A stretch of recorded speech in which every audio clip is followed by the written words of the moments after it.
the government could lose up to £26 billion through fraud and businesses being unable to repay taxpayers' cash provided by the Bounce Back Loan Scheme, a Whitehall spending watchdog has warned.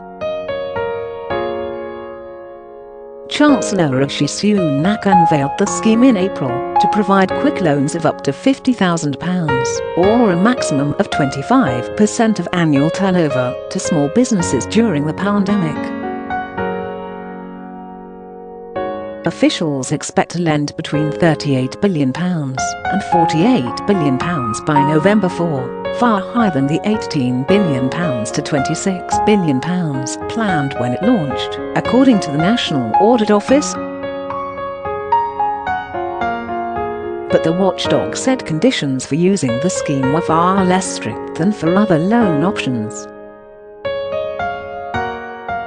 It added, as a result of credit and fraud risks, the Business Department and British Business Bank have made a preliminary estimate that 35% to 60% of borrowers may default on the loans, based on losses observed in previous programmes which are most similar to the scheme. Assuming the scheme lends £43 billion, this would imply a potential cost to government of £15 billion to £26 billion, but these estimates are highly uncertain.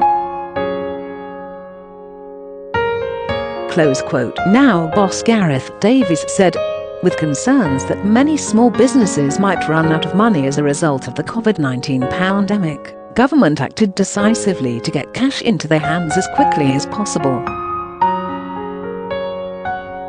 Unfortunately, the cost to the taxpayer has the potential to be very high if the estimated losses turn out to be correct. Government will need to ensure that robust debt collection and fraud investigation arrangements are in place to minimise the impact of these potential losses to the public purse. It should also take this opportunity to consider now the controls it would put in place to protect against the abuse of any future such schemes. Close quote. Labour had repeatedly warned not all firms would be able to pay back the money.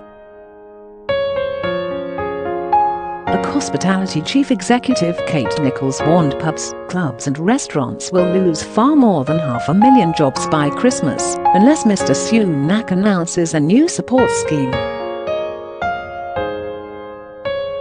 She told MPs the 10 p.m. curfew, local lockdown restrictions and inadequate government support will tip stricken venues over the edge. Meanwhile, Shadow Chancellor Anneliese Dodds has urged ministers to pump extra cash into local coronavirus lockdown areas at the same time as beefed-up curbs come into force.